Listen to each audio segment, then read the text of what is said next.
안녕하세요, 구독자 여러분. 세상의 모든 사연을 읽어드리는 필립입니다. 오늘부터 장마가 본격적으로 시작된 것 같네요. 아무쪼록 장마철 건강관리 잘 하시고요. 오늘의 사연도 시작해 볼게요. 차가운 바람이 지나가고 따스한 봄날을 즐기고 계신가요? 안녕하세요. 저는 40대 중반의 평범한 여자입니다. 다들 평범하다고 소개하시고 사연을 들어보면 그렇지 않은 경우가 다반사인데 저 역시 지난 과거를 생각하면 파란만장까지는 아니어도 순탄치 않은 삶을 살았던 것 같습니다. 그중 시댁과 있었던 아주 큰 사건이 하나 있는데요. 정말 이걸 들으시면 까무러치도록 놀라고 재밌을 거예요. 그럼 저를 믿고 이야기를 들어주세요. 저는 30살이 되고 회사를 이직하며 남편을 만나게 되었습니다. 그이는 저보다 4살이 많았는데 매일같이 만나달라고 졸라대는 바람에 한두 번 밥을 먹었어요. 그런데 보면 볼수록 사람이 괜찮았고 변함없이 저를 좋아해줘서 거기에 넘어가 버렸답니다. 그렇게 2년의 연애를 하고 자연스럽게 결혼까지 했어요. 그리고 3년 동안 같이 회사와 집을 오가며 지냈습니다.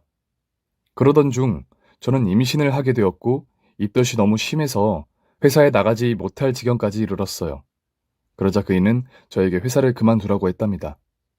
당신 너무 힘들어 보여서 안 되겠어. 회사 그만둬. 내가 당신을 먹여 살릴 테니까. 무슨 소리야. 당신 월급으로 어떻게 나랑 아이를 감당해. 내가 쉬면 형편이 힘들어질 거야. 그러니까 괜한 말 하지 마. 그러자 남편은 그동안 참아왔던 말이 있다고 하더군요.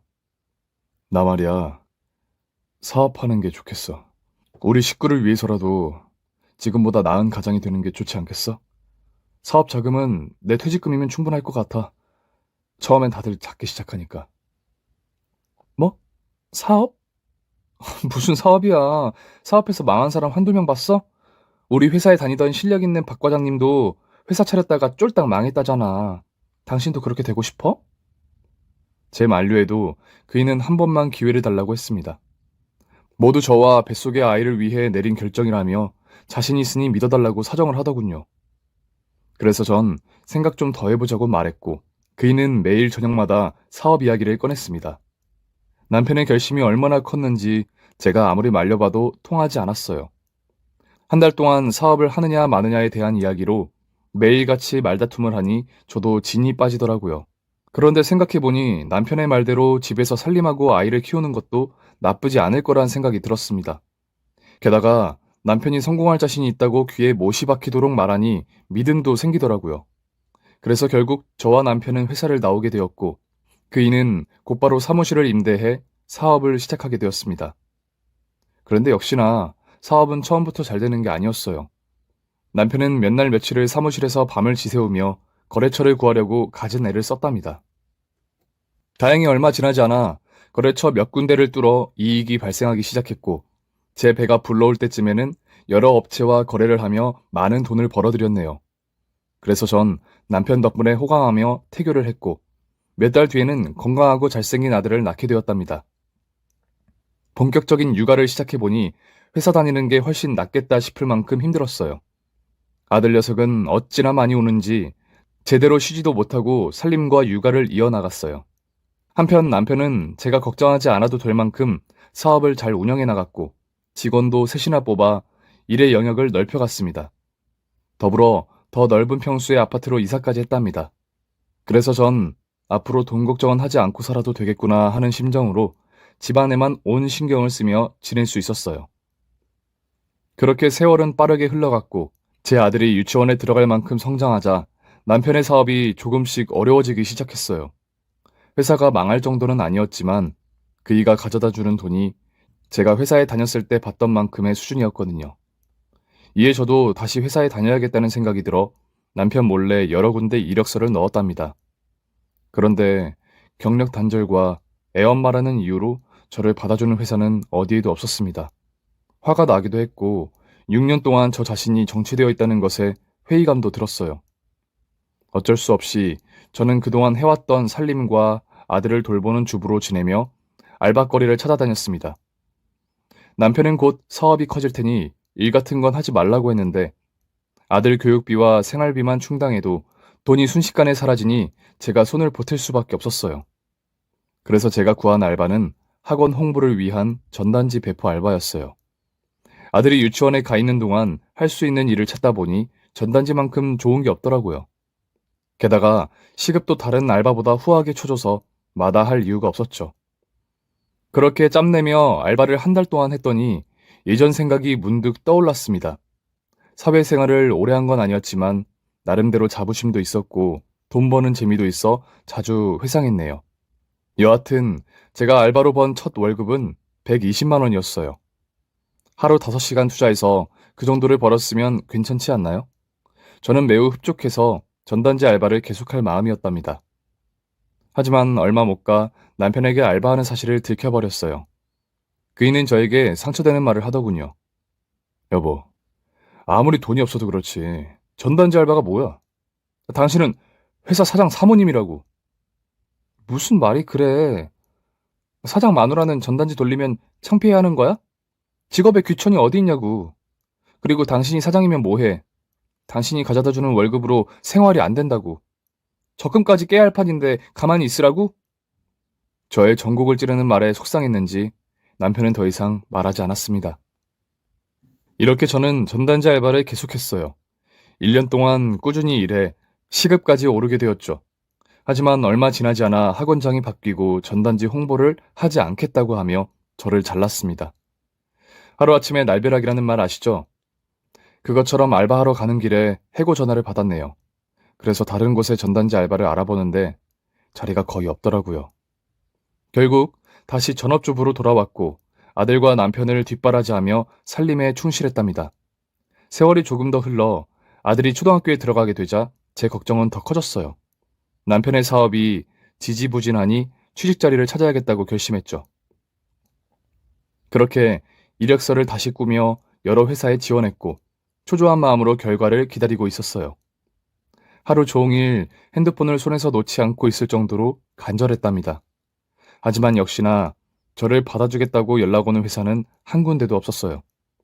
제가 아무리 대학을 나오고 사회 경험이 있다고 해도 오랜 시간의 경력 단절 직원을 환영하는 곳은 아무 데도 없었습니다. 그런데 얼마 지나지 않아 남편이 좋은 소식을 들고 왔어요. 여보, 나 대학 선배 중에 유통업 하는 사람이 있는데 내 회사에 하청을 주겠대. 우리 이제 풀렸어. 뭐? 그럼 당신 사업 다시 일어서는 거야?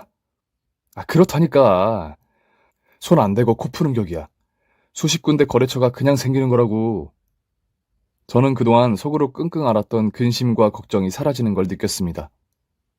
다행이야. 그리고 너무 잘 됐다. 그런데 그 선배가 아무 조건 없이 하청을 주겠대? 제가 묻자 남편은 머리를 긁적이며 그게 말이야. 조건이 있긴 있어.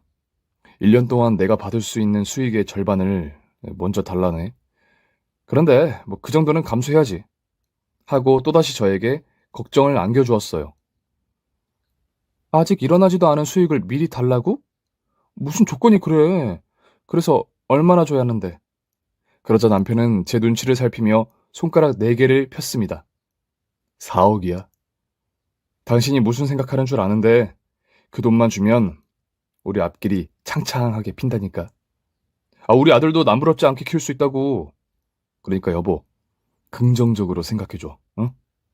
하지만 저는 남편의 말을 들어줄 수 없었어요. 당장 40만 원이 없어 허덕이는데 4억이라는 큰 돈을 무슨 수로 구할 수 있겠어요.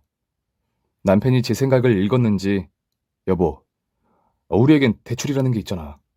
요즘 빚 없이 사업하는 사람이 어디 있어. 우리 아파트 담보로 대출 좀 받자. 라고 들뜬 목소리로 말하더라고요. 그래서 저는 절대 안 된다고 고개를 저었고 못 들은 걸로 할 테니 사업을 정리하고 취직이나 하라고 일렀어요. 그리고 저도 알바든 부업이든 한다고 말해줬죠. 여보, 이거 놓치면 우리 평생 후회하고 살 거야. 그 선배가 얼마나 떼부자인지 알면 지금처럼 말하지 않을 거야. 됐거든? 우리 아파트가 4억 조금 넘는데 4억을 대출받자고? 나중에 잘못되기라도 하면 어떡할 건데? 나는 평범한 걸 바라지 위험한 모험을 바라지 않아. 그러니까 제발 허울 좋은 사업 좀 그만하라고. 평범하게 회사 좀 다녀줘. 저는 현실을 생각해서 하는 말이었는데 그이는 기분이 나빴는지 입을 오리주둥이처럼 내밀고 시위하듯이 며칠 동안 저하고 말도 하지 않았어요. 그래봐야 저는 대출할 마음이 새똥만큼도 없어서 남편이 무슨 불만을 가지든지 신경 쓰지 않았답니다. 그런데 그이는 생각보다 대범하고 막무가내였어요. 글쎄 저 몰래 은행에 가서 대출을 받아 사업자금을 선배에게 넘겨주고 왔답니다. 당신 미쳤어? 내가 대출은 절대 안 된다고 말했잖아. 걱정 마. 이제부터 꽃길을 걷게 해줄 테니까. 그렇게 화내봐야 당신 손해야. 이미 엎질러진 물이라고. 저는 온몸에 힘이 빠져 주저앉고 말았습니다. 남편의 행동에 제 수명이 10년은 줄어든 것 같았어요. 하지만 남편의 말처럼 이미 엎질러진 물이었고 무르지 못하는 상황이니 차라리 응원이라도 해줘야겠다는 생각이 들더라고요. 내가 당신 때문에 제명에 못 산다. 이렇게 된 이상 내가 뭘 어쩌겠어. 사업 잘 키워봐. 그리고 들어오는 돈은 바로바로 나한테 입금해. 여부가 있겠어. 걱정 마, 여보. 그렇게 남편은 신나게 회사에서 살다시피 했고 저는 하루하루를 걱정하며 지내게 되었어요. 그런데 며칠 뒤 남편이 술에 취해 들어왔는데 눈물을 흘리고 있더라고요. 뭔가 싸한 느낌이 든 저는 무슨 일인지 바로 말하라고 했습니다. 여보, 미안해. 내가 아무래도 그 선배한테 사기를 당한 것 같아. 대출 받아서 입금하고 며칠 동안 거래처 소개를 해준다고 여러 사람을 만나게 해줬거든. 그래서 성공한 줄 알았는데 소개해준 거래처 사장들이 모두 가짜였어. 게다가 계약서에 적힌 거래처에 모두 전화해봤더니 그 선배랑 거래하다가 대금을 제대로 안 줘서 다 끊어버렸대. 그게 무슨 소리야? 그래서 그 선배라는 사람 만나봤어? 남편은 고개를 가로저으며 아니, 사업장을 없애고 사라졌어. 경찰서에 신고하러 갔는데 주민등록을 말소했대. 이 인간이 계획적으로 나한테 접근했던 거야, 여보. 우리 어떡하지? 그 인간한테 준 4억이 휴지 조각이 되어버렸어. 하고 울먹였어요. 그래서 제가 재차 물었습니다.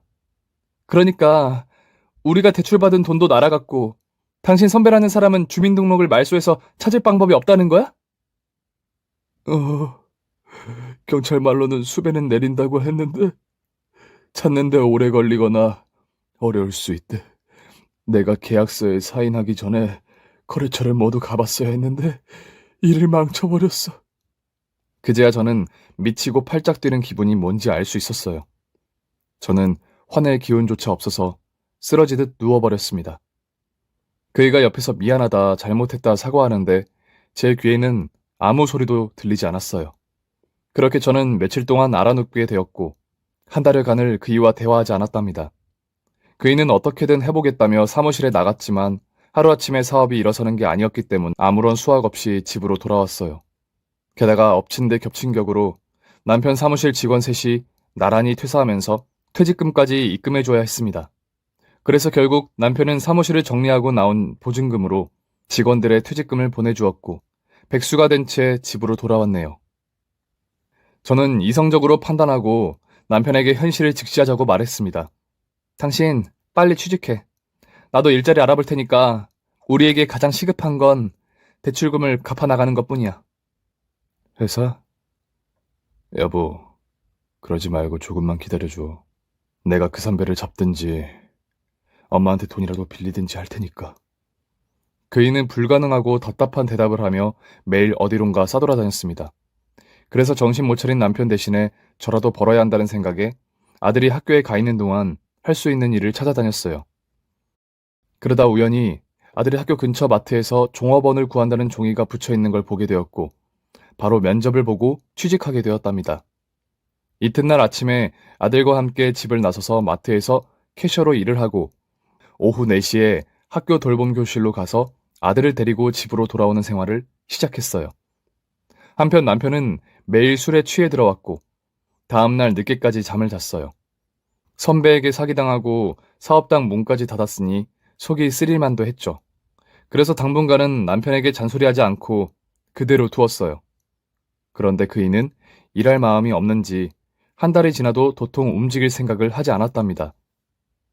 당신 일자리 알아보라고 한 지가 벌써 한 달이 넘었어. 이렇게 맨날 술만 퍼먹고 살 거야? 우리 아들 정민이를 생각해서라도 빨리 정신 차리란 말이야.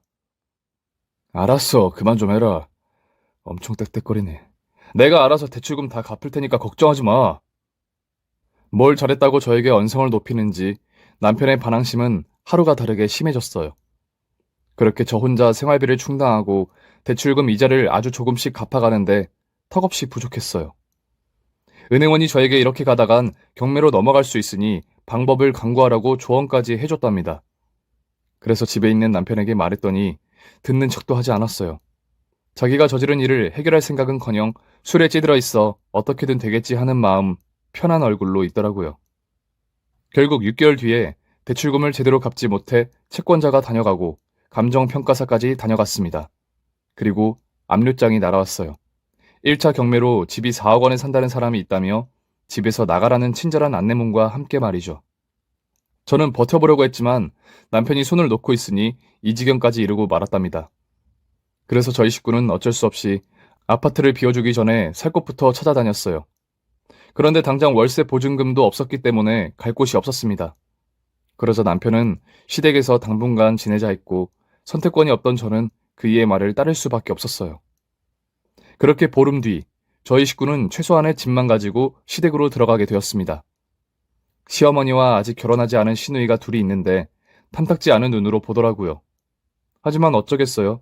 눈치 따위가 중요한 게 아니라 당장 먹고 잘 곳이 없던 저는 아들만 생각하고 눈칫밥을 먹고 살기로 했답니다. 시댁 식구들은 저희 식구에게 가장 작은 방 한 칸을 내주었고 새 식구가 비좁게 지내야만 했네요. 그리고 예상했던 시집살이가 시작되었어요. 시어머니는 저희 식구에게 방 한 칸을 내주시며 정민애미야, 앞으로는 네가 아침을 준비해라. 이 집에서 지내게 해줬으니 그 정도는 할 수 있지? 주말에도 청소도 하고 빨래도 하거라. 라고 명령조로 말씀하셨답니다. 저는 속상하기도 하고 남편 때문에 이게 무슨 고생인가 싶기도 했지만 제가 마트에서 풀타임으로 일하는 동안 시어머니가 아들 정민이를 봐주겠다고 하셔서 수긍하고 말았어요. 그래서 저는 새벽 6시에 일어나 6인분의 식사를 준비했습니다.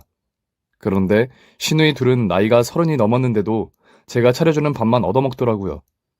그뿐만 아니라 직업도 없어서 집에서 팽팽 놀고 있는 상황인데 제 시집살이에 아무런 도움도 주지 않았답니다.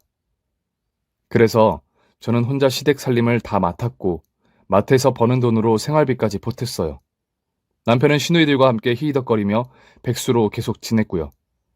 하지만 시댁에 얹혀있는 상황이라 싫은 소리, 잔소리를 하지 못했답니다. 시어머니가 그에게 아무런 말도 하지 않는데 제가 괜히 언성이라도 높였다가는 피곤한 일만 생길 것 같았으니까요. 남편의 그 꼴을 반년을 겪고 보니 만정이 떨어졌답니다. 그렇게 제가 실질적인 가장으로 시댁에서 반년의 시간을 더 지냈습니다. 그리고 남편은 일할 마음이 전혀 없었어요. 그래서 저는 너무 답답한 마음에 참고 참다 밥상머리에서 남편에게 모진 말을 했습니다. 당신 지금 시댁에 와서 1년째 놀고만 있어. 내가 살림하고 돈 벌어서 생활비까지 드리고 있다고. 이런 날 보면 뭐라도 느끼는 게 없어? 제 말이 끝나자 대답은 남편이 아닌 시어머니가 대신했습니다. 어머, 얘 좀 봐라. 지금 시엠이랑 신우들 앞에서 네 남편 훈계하는 거니? 사정이 딱해서 받아줬더니 이젠 살기 편해졌냐? 어디 밥상머리 앞에서 하늘 같은 서방한테 잔소리를 해? 이에 저는 수그리지 않고 할 말을 해야겠다는 생각이 들었습니다. 어머님, 제가 시댁에 와서 살림도 다 하고 있고 생활비도 드리고 있잖아요. 저희 세 식구는 좁은 방에서 불편하게 지내고 있다고요. 충분히 할 말은 해도 된다고 생각합니다. 그리고 아가씨들은 30이 넘도록 왜 집에만 있는 거예요? 일자리를 알아보든지 알바라도 하셔야 하는 거 아니에요? 하다못해 집에서 살림이라도 도와주셔야 하는 거 아닌가요? 그러자 큰 시누이가 어이없는 표정으로 저에게 말했습니다. 언니, 지금 언니 코가 석자면서 저희들까지 가르쳐 드리려는 거예요? 웃긴다. 오갈 데 없는 사람을 구해줬더니 보따리라도 내놓으라는 거야, 뭐야? 그렇게 기가 막힌 대답을 하자 둘째 시누이가 그러니까 내 말이 우리가 집에서 놀든 말든 무슨 상관이에요, 언니가? 그리고 우린 만나는 남자가 있어서 그쪽으로 취집 갈 거예요.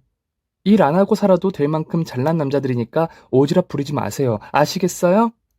하고 말하는 겁니다. 정말 관상은 과학이라더니 그 말이 딱 맞았어요. 시누이들 모두 조잡스럽게 생겨가지고 남자 하나 잘 만나서 팔짝 고치려는 자신감이 어디서 나오는지 이해되지 않았답니다. 게다가 남편은 취직해서 남 밑에서 일하기 싫다고 합니다. 사장님을 해봤으니 계속 사장님으로 살고 싶다네요. 다음 사업 아이템 구상을 하고 있다며 조금만 기다리면 꽃길을 걷게 해주네, 돈으로 코를 풀게 해주네 하며 허풍만 떨었어요. 처음엔 이런 사람이 아니라고 생각했는데 시댁 식구들을 보니 본래의 모습으로 돌아간 것 같더라고요. 더 이상 말이 통하지 않아 저는 목구멍으로 넘어오는 말을 다시 삼켜버렸고 나 죽었다 생각하고 참아왔습니다. 그냥 제가 돈을 모아서 시댁을 탈출하는 게 빠르겠다는 확신이 들었으니까요. 이렇게 몸고생 마음고생하며 아들만 바라보고 참고 살았습니다. 다행히 아들은 변함없이 저를 가장 사랑해 주었고 매일 밤 저에게 애교 부리는 모습을 보여줘 유일하게 웃을 수 있었어요.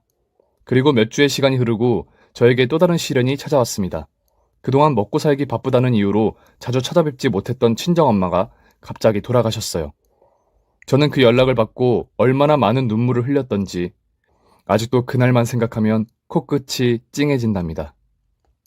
그래서 저와 남편, 그리고 시댁 식구들은 친정엄마의 장례식장으로 떠났습니다.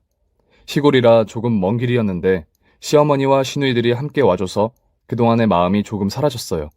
장례식장에 도착한 저는 엄마의 영정사진 앞에 무릎을 꿇고 오열하며 미안하다고, 죄송하다고, 머리를 조아리며 사죄했습니다. 하나 있는 자식이 엄마를 외롭게 만들어 고독사로 돌아가시게 해서 자책감과 슬픔을 뒤섞은 채 엄마의 상을 치르게 되었죠. 많은 이웃들이 오가며 위로의 말을 건넸지만 그 어떤 말도 저를 용서할 수 없었어요. 천하의 불효녀인 저는 그럴 자격이 없었으니까요. 그렇게 저는 사흘 내내 눈물로 밤을 지새우며 이별을 맞이하고 있었습니다. 그런데 저를 따라온 남편과 시댁 식구들은 저희 친정엄마가 돌아가신 게 아무렇지 않았나 봅니다. 아니, 누가 보면 잔치라도 하듯이 깔깔 웃으며 화투만 치고 술에 취해 노래까지 불러댔어요. 아무리 장례식장을 외롭게 하면 안 된다고 하지만 시댁 식구들은 도가 지나쳤어요. 마을 어르신들은 저에게 시댁이 저 모양이냐며 고생이 많다고 위로까지 하시고 돌아가셨답니다. 하지만 엄마의 장례식장에서 화를 내거나 다투기 싫어 아무런 말도 하지 않았어요. 오롯이 엄마만 생각하고 불효녀인 저에게 어떤 벌을 내릴지만 생각했습니다. 3일장을 치르고 시댁으로 돌아간 저는 다시 일상으로 돌아가 마트 캐셔로 일하며 시집살이를 이어갔어요. 여전히 시댁 식구들과 남편은 하나도 변하지 않았고요. 하루빨리 제가 돈을 모아 독립하는 게 최선의 방법이라 다시 한번 판단했답니다. 그리고 얼마 뒤 큰 시누이가 결혼하게 된다는 소식을 알렸어요. 어떤 남자인지 모르겠으나 시누이 말대로 취집에 성공을 했다고 자랑을 하더라고요. 여하튼 저는 친정엄마에 대한 슬픔이 가시지도 않았지만 애써 웃으며 축하의 말을 전했습니다. 아가씨 축하드려요. 결혼해서 잘 사세요. 고마워요, 언니. 그런데 언니한테 부탁할 말이 있는데 저는 고개를 갸웃거리며 무슨 말이냐고 물었습니다. 그러자 옆에 있던 시어머니가 대신 말하더라고요. 그게 말이다. 내 딸이 의사한테 시집을 가게 되었단 말이지. 사돈 측에서 신혼집도 아주 넓고 좋은 아파트로 마련해 줬단다. 그래서 우리가 거기에 맞춰 혼수를 해야 하는데 너도 알다시피 우리가 가진 게 얼마나 되겠니? 아무래도 정민애미 네가 좀 보태줬으면 한다. 제가 시댁을 나가려고 모아둔 돈이 있긴 하지만 아주 코딱지만큼 적은 돈이라 의아하게 생각했어요. 어머님, 제가 모은 돈은 몇 푼 되지도 않아요. 그 돈으로는 혼수자금도 어림도 없어요. 그리고 지금 저희 상황 잘 아시면서 저더러 혼수자금을 보태달라뇨. 죄송하지만 어려운 부탁이네요. 그러자 시어머니는 제가 상상도 못했던 말을 했습니다. 가히 충격적인 말이었어요. 얘가 자꾸 모른 척하네. 내가 네 친정엄마 장례식장에서 들은 게 있는데 발뺌하는 거냐? 네 엄마 사망보험금이 1억 5천 정도 나온다고 들었다. 거기서 1억만 네 시누이한테 주거라. 그동안 우리가 너희 식구 편하게 먹고 살게 해줬으니 그 정도는 해줄 수 있지? 그 말을 듣자 저는 너무 기가 막혀서 넋이 나가고 말았어요. 또 대답할 가치도 없는 말이어서 아무런 말도 해주지 않았죠. 그러자 결혼한다는 신우이가 입을 열었습니다. 당연히 해줄 거죠? 길바닥에 나 앉을 언니 식구를 구제해줬으니 은혜 갚는다고 생각하고 1억만 보태줘요. 게다가 남편까지 합세했어요. 그럼 오빠가 동생을 위해서 그 정도도 못 해주겠어? 아, 여보, 장모님 보험금 언제 나와? 아, 그러지 말고 나랑 같이 보험사 찾아가 볼까? 결국 참지 못한 저는 시댁 식구들 앞에서 소리를 질렀습니다. 다들 뭐라고 하는 거예요? 지금 제 엄마 목숨값으로 아가씨 혼수 자금을 대라고요? 지금 그게 말이라고 하는 겁니까? 그리고 제가 시집에 와서 생활비며 살림이며 다 해드렸잖아요. 그런데 무슨 은혜를 갚으라는 거예요? 다들 너무하시네요. 당신, 장모님 돌아가시고 너무 날이 서 있어. 그게 뭐 어떻다고 그래. 돈이라는 게 돌고 도니까 돈이라고 하는 거야. 나중에 내가 사업 재개해서 성공하면 몇 배로 갚아줄 테니까 엄한 소리 하지 말고 무조건 1억 내놔. 남편이라는 작자가 짓거리자 저는 더 심하게 폭발하고 말았어요. 야, 인간보다 못한 짐승놈아. 네가 집안 말아먹어서 이 꼴이 난 거 아니야. 당신 망한 걸 왜 나한테 책임 전가를 해? 그리고 네가 시댁에 와서 사람 구실을 한 적이 한 번이라도 했어? 아주 가족들이랑 똑같네. 가관이라고. 난 더는 여기서 못 지내니까 정민이 데리고 나가야겠어. 이 시궁창에선 단 하루도 못 지내겠어. 제가 쏟아낸 막말에 시댁 식구들은 저에게 덤비듯이 소리를 질렀지만 저는 정민이의 손을 잡고 시댁에서 나와버렸습니다. 길바닥에 나앉는 한이 있더라도 인간 말종들과는 한시라도 같이 머물 수 없었으니까요. 결국 저는 아들과 지낼 작은 원룸을 구하게 되었어요. 보증금이 모자라긴 했는데 집주인이 나중에 채워줘도 괜찮다고 해서 천만다행이었죠. 그리고 얼마 뒤 보험사에 연락이 와서 엄마의 사망보험금을 받게 됐는데 친정엄마한테 너무 죄송해서 한 푼도 건드리지 못하겠더라고요. 그런데 시댁에서 제가 보험금을 수령한 걸 어떻게 알았는지 전화와 문자가 쇄도했어요. 막말하고 집 나간 저를 용서할 테니 지금이라도 신우이의 혼수 자금을 내놓으라면서 말이죠. 정말 기가 막히고 어이가 없었습니다. 그래서 전 남편에게 알았어, 혼수 자금 줄게. 그 전에 시댁 식구들에게 잘못한 게 있으니 선물을 먼저 보내줄게. 하고 답장을 보냈어요. 그리고 제가 향한 곳은 폐기물 센터였어요. 거기엔 다양한 가구들이 질비되어 있었습니다. 저는 거기에 있는 관리자에게 재활용해서 가구를 쓰고 싶다고 전했는데요. 관리자는 얼마든지 가져가도 상관없다고 하더라고요. 버려지는 것보다 다시 쓰여지는 게 좋은 거라고 말하면서 말이죠. 그래서 전 포장이사를 불렀고 버려진 침대와 옷장, 서랍장과 책상을 새 것처럼 포장해달라고 부탁했어요. 그러자 포장값만 주면 얼마든지 해준다고 말하더라고요. 그래서 폐기물 포장값으로 10만 원을 쓰고 이삿짐 차량 비용으로 50만 원을 써서 그 폐기물을 시댁으로 보냈답니다. 저는 차를 렌트해서 이삿짐 차 뒤를 따라갔고요. 이윽고 시댁 앞에 도착한 이삿짐 차를 본 시댁 식구들이 현관문을 열고 활짝 웃으며 나오더라고요. 저는 그 광경을 차 안에서 몰래 지켜봤습니다. 어머, 새언니가 이제야 정신을 차렸나 봐. 이렇게 큰 선물을 보낸 걸 보면 반상을 많이 했나 본데? 그러게 말이다. 하나 있는 며느리 마음에 들지 않았는데 이제야 조금 마음에 든다. 침대는 내 방으로 드리고 옷장은 둘째 네가 쓰거라. 그렇게 시댁 식구들은 포장된 폐기물을 서로 갖겠다고 난리까지 치면서 집 안으로 들이더라고요.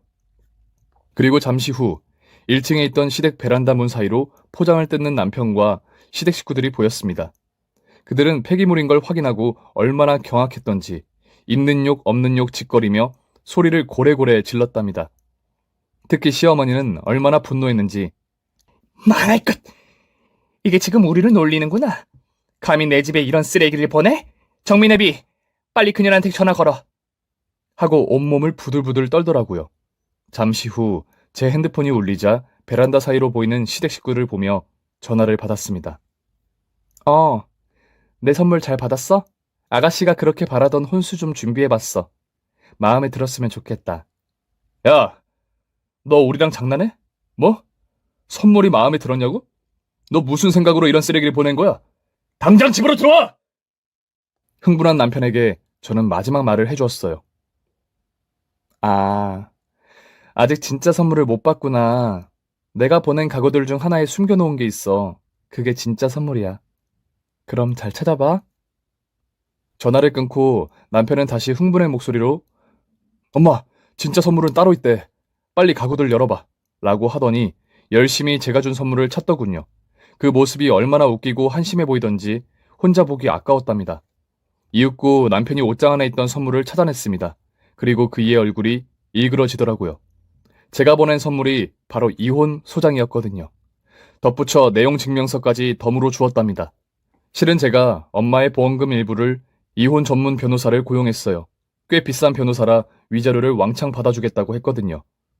어쨌든 남편은 이혼 소장과 내용 증명서를 보더니 뒷목을 잡더라고요. 시모와 시누이들도 머리를 부여잡고 욕을 뱉어냈답니다.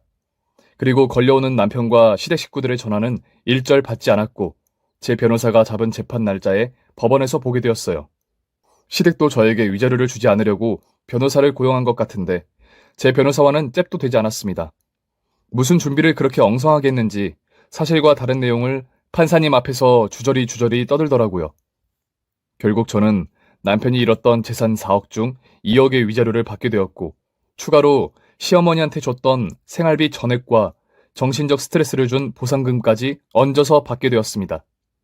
시댁 식구들이 저에게 위자료를 준 돈은 모두 대출로 끌어서 줬다는데요. 아마 시댁도 얼마 못 가 집을 경매당하거나 급매로 팔아야 할 그림이 그려집니다. 그리고 의사 집안에 취직한다던 시누이는 혼수 자금이 없다는 사실을 밝히자 바로 파토나고 말았다네요. 의사와 결혼하려면 개인 병원, 외제차, 아파트까지 열쇠 3개는 갖다 바쳐야 하는데 알거지인 시누이와 결혼한다는 게 처음부터 말이 되지 않았죠. 그렇게 저의 복수와 이혼은 끝이 났어요. 지금은 엄마의 고향으로 와서 살고 있어요. 아들과 둘이 살만한 작은 집을 엄마 보험금으로 마련했고요.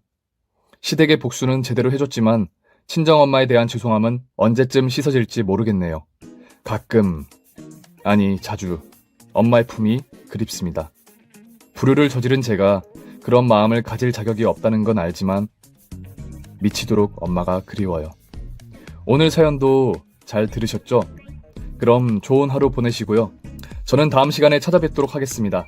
구독과 좋아요 눌러주시는 거 안 잊으셨죠? 그럼 안녕히 계세요.